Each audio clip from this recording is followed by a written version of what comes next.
I was sitting with a child to learn more about how to create a business innovation that would address the needs of families who were separated by long distances. To get to the heart of it, I asked her to tell me about her family. And she described her mom and her dad, and she drew great pictures. She talked about her aunts and her uncles. And then I asked, what about your grandparents? And suddenly she ran out of the room and came back with an iPad and held it up to me and said, "This is where my grandma lives." So thanks to digital technology, the little girl, Jaylinen, had some great sense of her grandmother. But I couldn't help but realize, is an iPad enough to provide Jalen with a full spectrum of what it means to have a grandma? What happens when digital technology provides part, but not all of our needs for family, for work, for contribution, for learning, and for creativity? My thought here is the worst of all possible worlds is when we straddle digital and physical. Do not straddle the digital. Let the best of digital be digital. Let the best of physical be physical.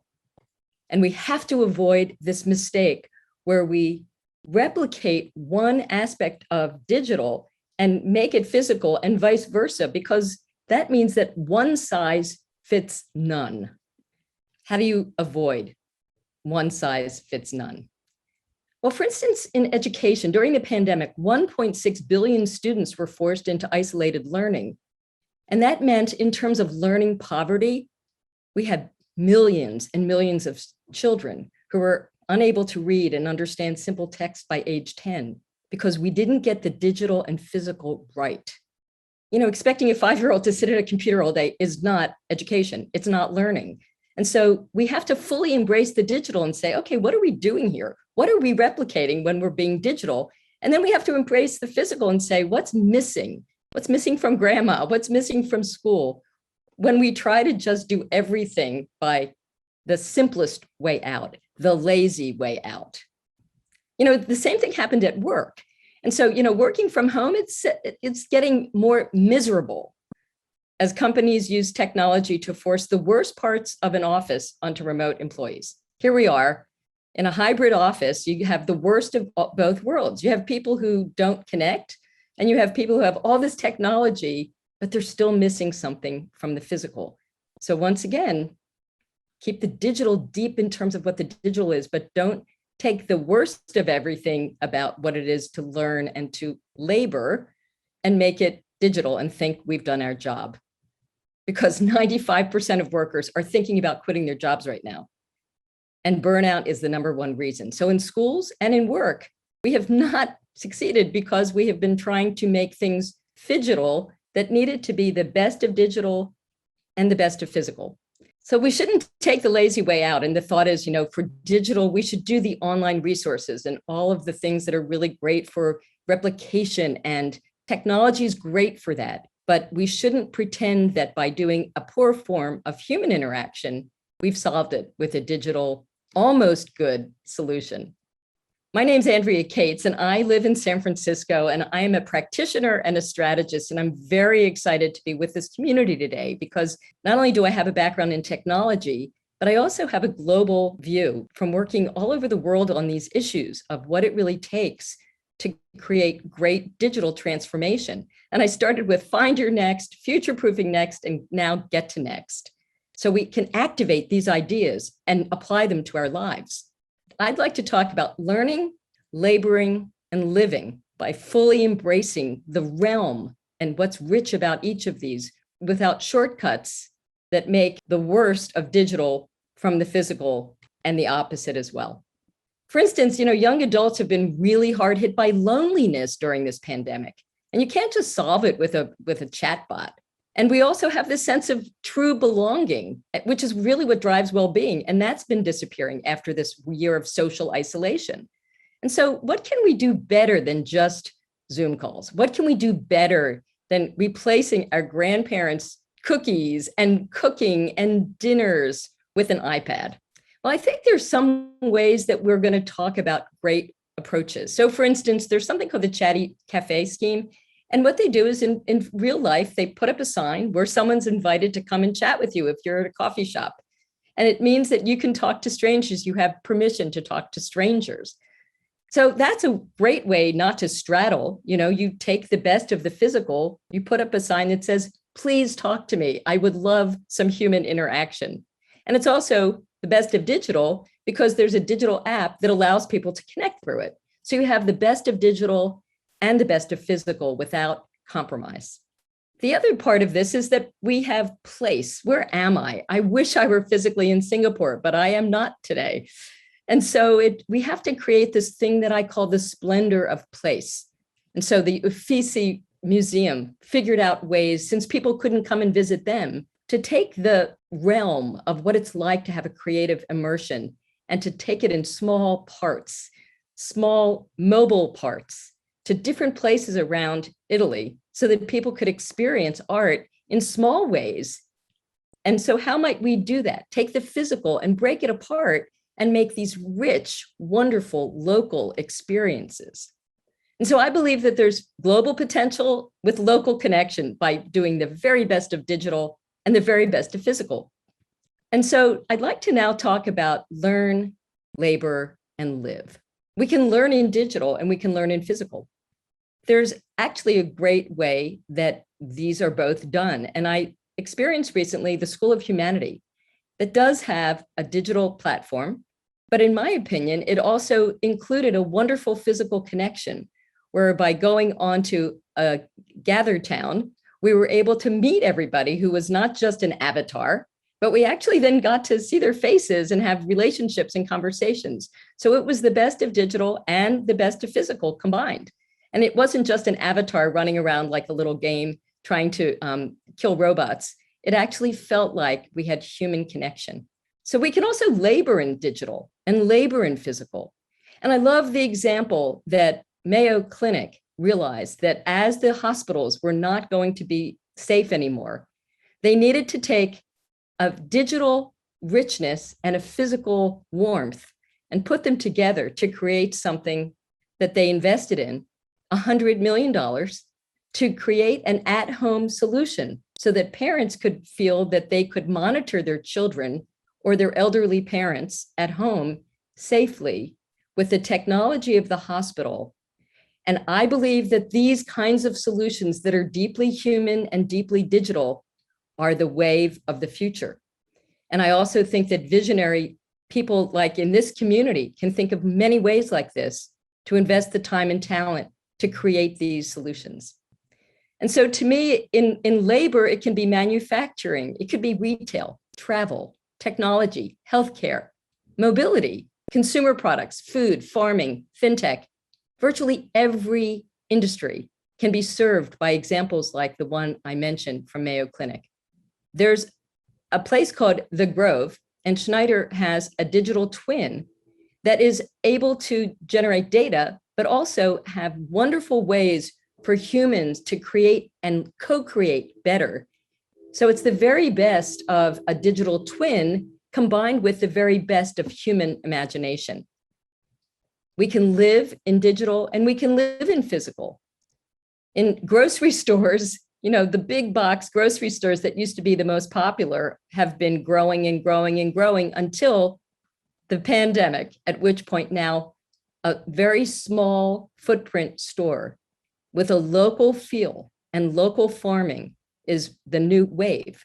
And so we went from wanting everything to be big to being able to be digitally enabled, but very, very close and physical and human and connected. And so thanks to Jaylin Yo, who is the person who created this fantastic artwork, we have to remember that we should not try to straddle the digital and the physical. There is not a great one size fits all. If we're trying to be in both places, we are basically serving neither place. And so I have another thought about this, which is beyond the digital and the physical, this phygital idea. I think that augmented life is a start. I don't know if you've been following the word metaverse, but it has been the absolute, meme of the day in terms of what people are talking about.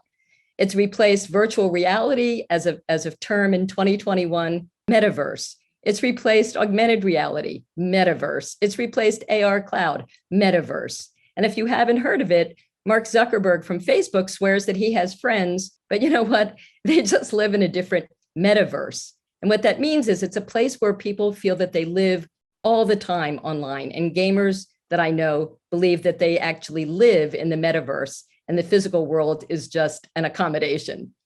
And so at work, is the metaverse really going to be a solution? Actually, I say no.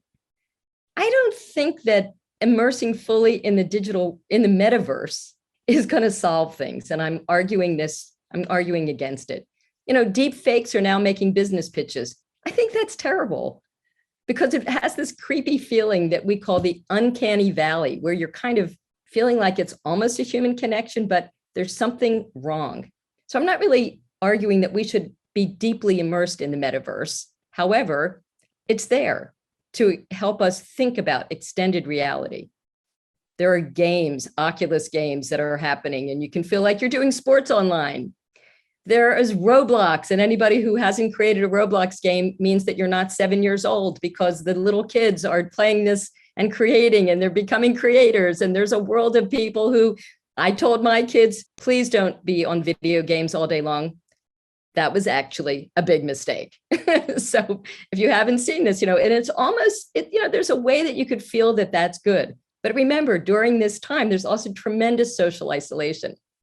And Roblox, people shop there. It's like a whole immersive world. And so you might think, I would argue, since I'm a technology expert, yeah, let's just go into the metaverse. Let's go into the metaverse. We can play, we can create, we can go to coffee shops, we can have friends.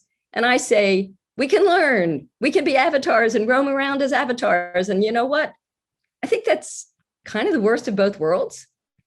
Because you don't want to marry a robot.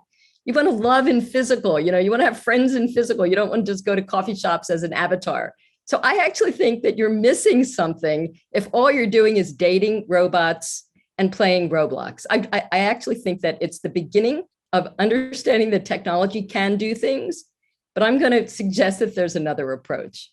I don't want to date a robot.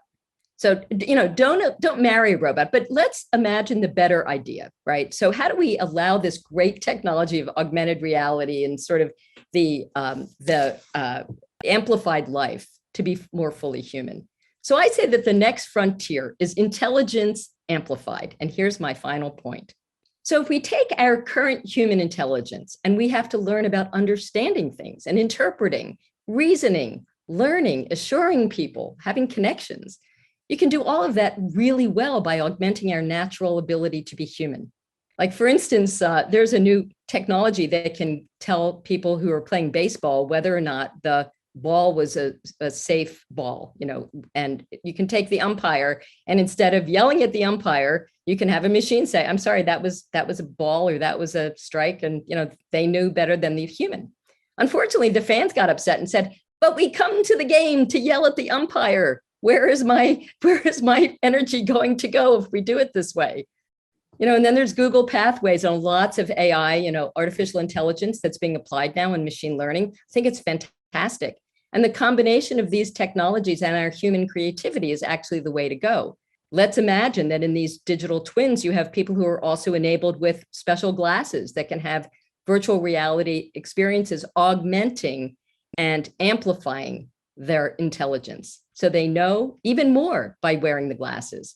And of course, Inmo Air wireless AR glasses can allow us to have this feeling of minority report, that wherever we go, we can have a layer of, oh, what's the history of this building? What are the ingredients of this food? So I'm not arguing against the technology, but I think it has to be augmenting our intelligence and amplifying our own human intelligence. Tesla robots. Yeah, you know what? I don't want to really be friends with this robot. But at the same time, when we talked about these digital twins, you can augment human tasks with technology. And I also think that they're fantastically inspiring examples in fields like healthcare, where robots can care for people in ways and have companionship in ways that you couldn't do because of a labor shortage, because you don't have the time. And so they're wonderful ways to add this amplified and augmented life There's an actor named Val Kilmer who can't speak, but his AI voice replacement allows him to communicate.